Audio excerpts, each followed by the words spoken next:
We're going to talk this morning about waiting and about betrayal.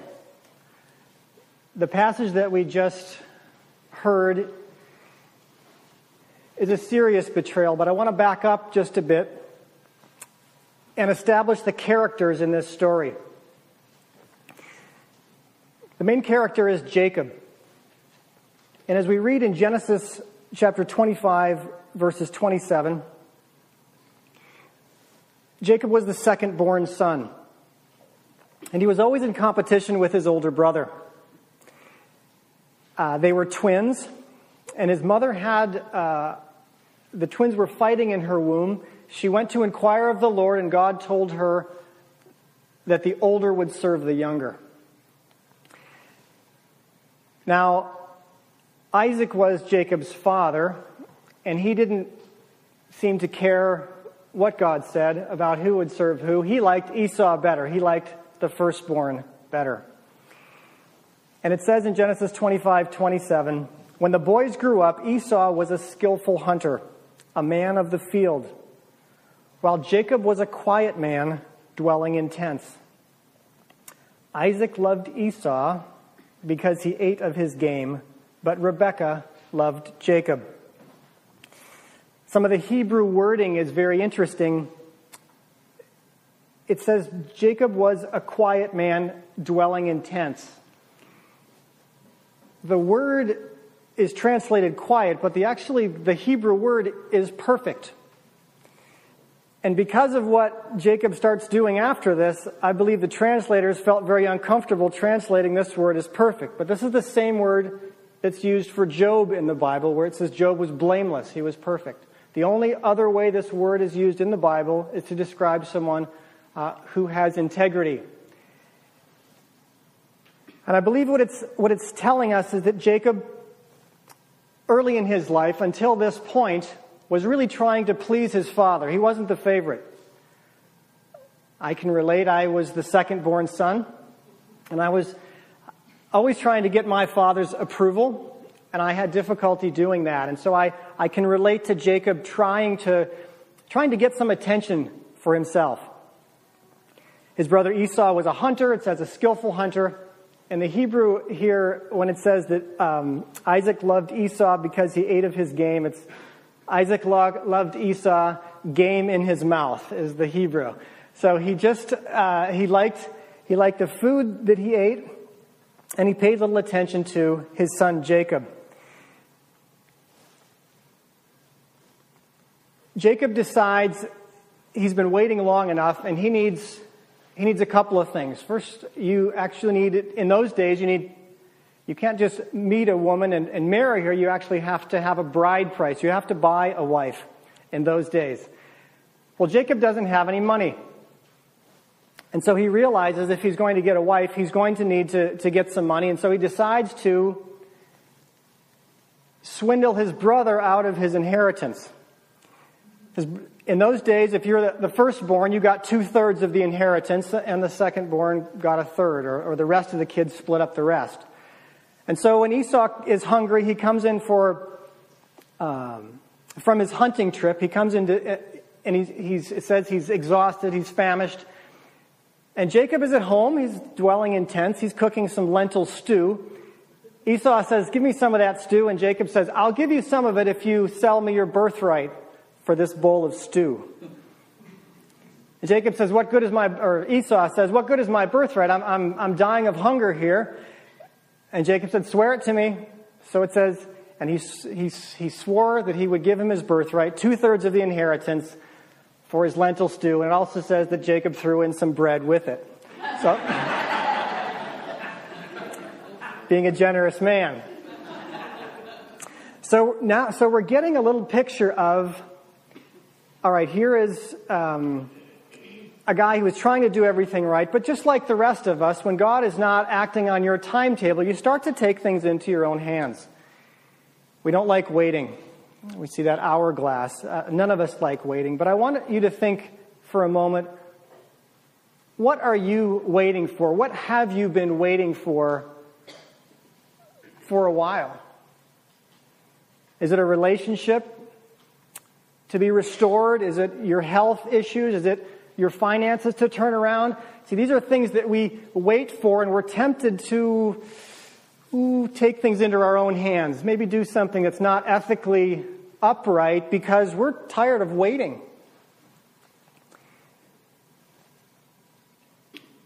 Well, the second thing that's happening, it's different from the birthright, is called the blessing. Isaac is going to bless his children. He actually wants to bless Esau. Rebekah comes to him and says, Rebekah overhears Isaac tell Esau he's going to bless him. Go get some game, bring it back, I want to bless you. And Rebekah, because her favorite is Jacob, tells Jacob to go get her a goat, and she's going to prepare it, and Jacob is going to steal the blessing from his brother. She's going to dress him up like Esau. Esau was hairy, Jacob was not. They actually put some goat hair on him and things like this. This is in the preceding chapters. Jacob goes in and pretends to be his brother. His dad, who is blind, that's why he can do this. Isaac is blind. Jacob shows up and Isaac says, you don't sound like Esau, you sound like your brother. And Jacob says, no, I'm Esau. I'm Esau. So he says, come near to me, let me smell you. And he says, well, it smells like Esau because his mother had kept some of Esau's clothes and put them on Jacob, and so he smelled like Esau. And so Isaac then blesses Jacob, gives him this coveted blessing. And just as Jacob goes out, here comes his brother Esau with his game to get his blessing. And it says Isaac trembled because he had been deceived. But perhaps also because he knew that he was supposed to bless Jacob because of what God had said. And Esau was there for the blessing. And it says Esau wept because there was no blessing. The blessing had been given away, had been stolen from him by his younger brother, Jacob. And it says then that Esau was so angry, he was waiting for his father to die so that he could kill Jacob. He was so angry. And that's what happens when we are betrayed. Because it is a devaluation of us. It is someone who says, I don't care about you, I just want your things. I just want to use you for what I can get from you. And it is in that context that Jacob's mother says, go to my brother, your uncle Laban, and get away from your brother because he's going to kill you. And so we find Jacob now in 300 miles away in another country visiting his uncle Laban. When Jacob arrives in that country, he happens to meet this beautiful woman, Rachel, and it says, Jacob wept when he met her. This is a very beautiful woman. The language in the Bible is, it doesn't say very many women are very beautiful, but Rachel was one of those women. Her sister Leah, however, it says that her eyes were soft. And because of the comparison, it appears that Rachel was much more beautiful than her sister. Well, Jacob's uncle invites him in, says, oh, we're family here. I'm so glad that you're here. What is it that I can do for you? And Jacob says, I'll work 7 years for your younger daughter, Rachel. And in the text it says, it seemed to Jacob as just a few days because of his love for her. I want to say something about beauty that we use. It's all around us in our culture. Beauty is power, and we know that. It has actually to do with the brain, that when you see something or someone beautiful, you get a reward in your brain for that. It actually is a pleasurable sensation. Even babies will turn their heads when someone has certain geometric features of their face, high cheekbones, certain types of hair, that men, women, babies, everyone turns to look. We are drawn to that, and we're drawn because our brains reward us for looking at beauty.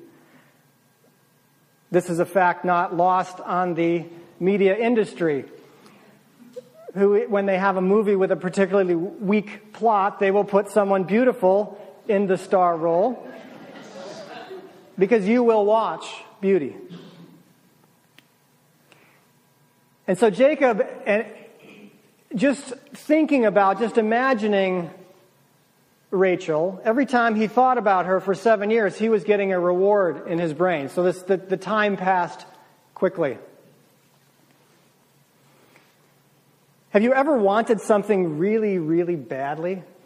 I mean, you felt like you would die if you didn't get it? I remember we moved to a small town. I was probably 7 or 8 years old. And one of the popular boys at school, shortly after we moved, invited me over to ride their little motorcycles. Now, our family didn't have motorcycles. We had bicycles, but to an 8-year-old, a motorcycle was everything. And I waited and I waited. I was so excited. And it turned out that after a week, when the day finally came, his mother called that morning and said one of his brothers had gotten sick. She didn't want me coming over. And I had a 7-year-old meltdown. I thought my life was over. Because not only did I want to ride that motorcycle, but because he was the most popular kid at school and because his brothers were good athletes, there was also I saw some social connection potentially was going to be happening. This meant even more than just the enjoyment of riding that motorcycle. My whole life was flashing before my eyes. And I remember insisting that my mother, call his mother and argue with her and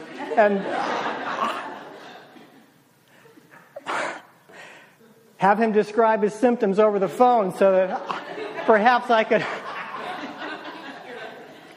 My initial motivations to go into medicine probably started back then. So I wouldn't have to wait another week or two.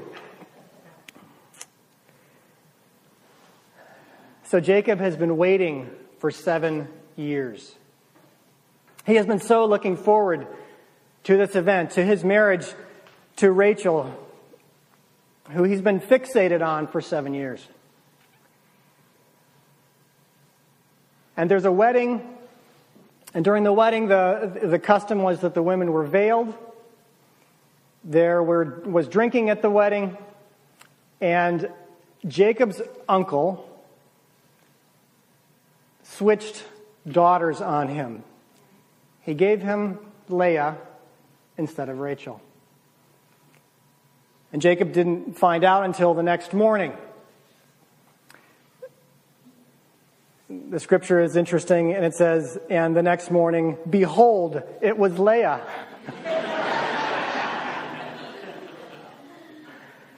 You could imagine the surprise. You could imagine the shock and the emotions. You can imagine the betrayal. Because, something irreversible had passed during the night. This is not something you can easily reverse. This is something that's done now, and it's painful. And Jacob is angry, and he goes into his uncle Laban. Laban says, well, it's our custom to always marry the older sister first.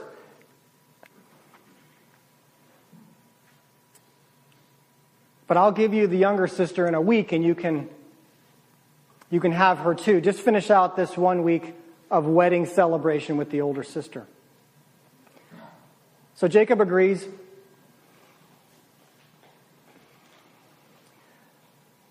But I want to talk about what we do when we are betrayed, because it's such a powerful, overwhelming emotion that oftentimes we don't make wise decisions.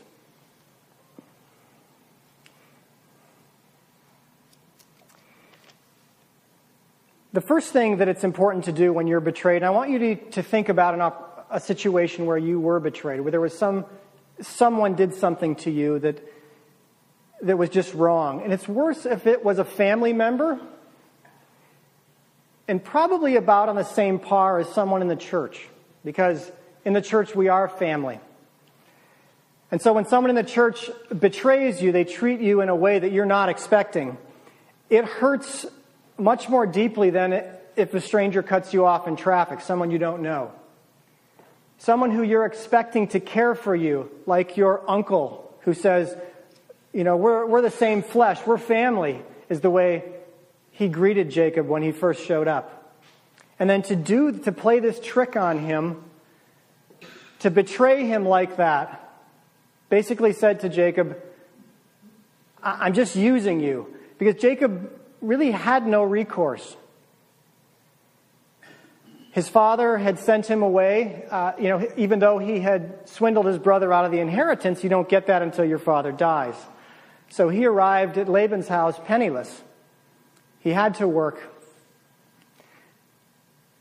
But you can see the value he put on this. I mean, if you could imagine, I don't know how much you would pay a shepherd today. Let's say $20,000 a year.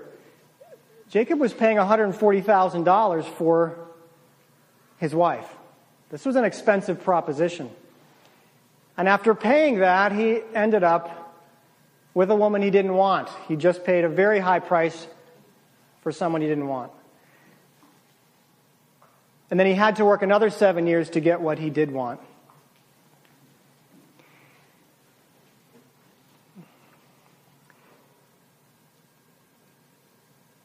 The first thing I think we need to do when we are faced with betrayal is to grieve.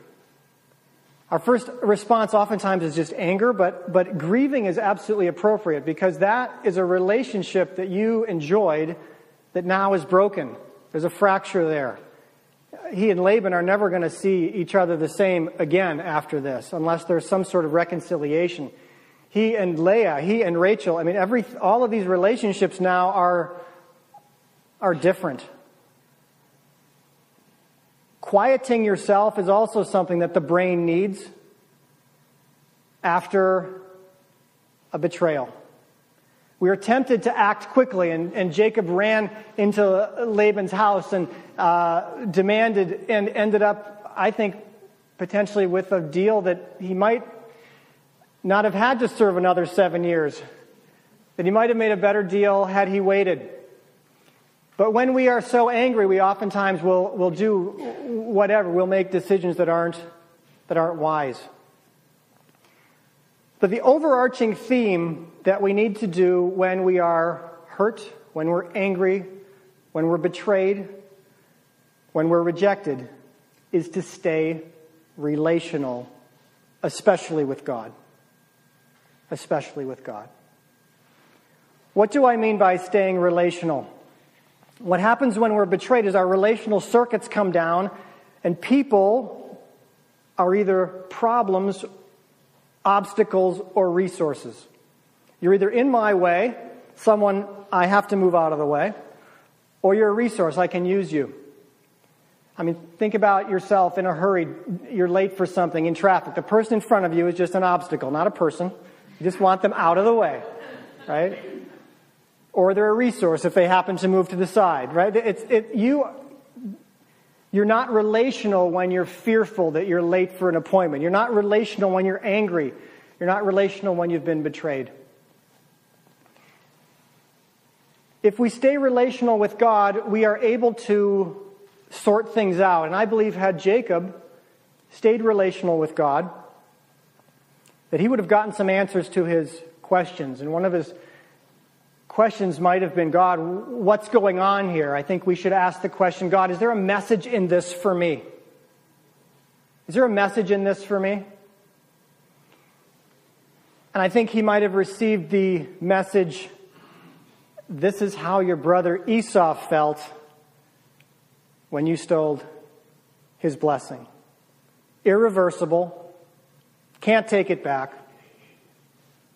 And he wept, and then he became angry. Now you know what it feels like. You know what your brother felt like when you did the same thing to him 7 years ago. You know, God doesn't speak in a condemning way. It's often a convicting way, but it's not condemnation. It's just, and I believe at that point Jacob would have been able to say, wow, I didn't realize how badly that felt. Maybe I'll send him some gifts now, because 13 years later, Jacob returns to his country and he has to face his brother Esau, and it's a very frightening encounter.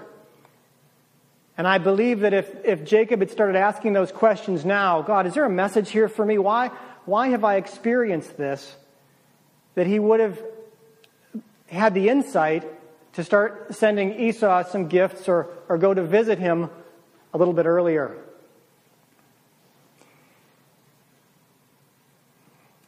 You see, in our culture, as in Jacob's culture, we believe that happiness is our highest goal, is our highest good. And happiness means the absence of problems. If we can get the absence of problems, and we've all got them, if we can just get those to go away, then we will be happy. And that is our highest good. That's what we were created for. And I don't agree with that. I don't think that that is how God or why God created us. I believe that we are designed, in fact, to not necessarily be happy, but to be fulfilled. And fulfillment means that you are solving problems that you are specifically designed to solve. That your gifts, your talents are being used to solve the problems in the world, and there are plenty of them. Some of them are relational problems right around you. Some of them are global problems, but that you are busy solving those problems.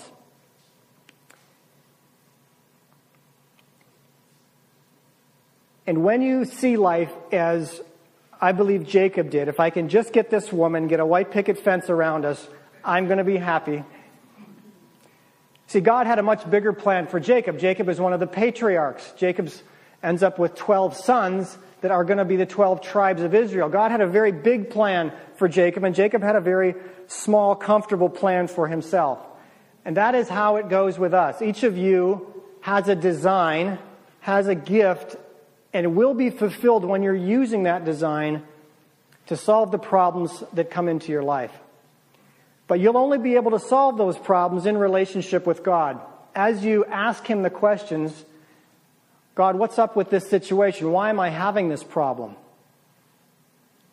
Another thing God might have pointed out to Jacob is that Rachel was sort of an idol to him. That he believed that she was going to solve all of his problems, and he had to get her. And I know from my own life, if you have an idol in your life that you have to have, and you grab onto that, it becomes like a god to you, and God will peel that out of your hand. He cannot let you continue that way because He knows that will not be fulfillment for you. That's not a big enough orbit for you. Only God is a big enough orbit for you. I want you to just to think for a moment as we conclude about betrayals in your own life. And I want to give you a few moments now to talk to God about those. And I want you to stay relational. I want, if the relational circuits have come down between you and God because of some relational problem, a financial problem, someone has taken something from you, and you've been so angry about it, I want you to dialogue with God. To first of all tell Him how you feel, to grieve about that, and then to ask Him if there's a message in this for you. A message of encouragement, a message of character growth, something that He wants to show you, because He has a beautiful plan and a beautiful design for each one of us. So let's just take 30 seconds right now. I just want you to bow your heads and just in your own heart, just go to God and do some business with Him. God is a God of relationship. He loves a relationship. He loves to talk to you even if you're angry, even if you're hurt, even if you're tired, if you're lonely. Next week we are going to talk about the two sisters and some of the relational aspects of what happens when two sisters marry the same guy. And we'll have some fun as well. But I want to bless you. when the children of Israel were in the wilderness, God told Moses to tell Aaron and the priests to bless the children this way. He said, "The Lord bless you and keep you. The Lord make his face to shine upon you and be gracious to you. The Lord lift up his countenance on you and give you peace."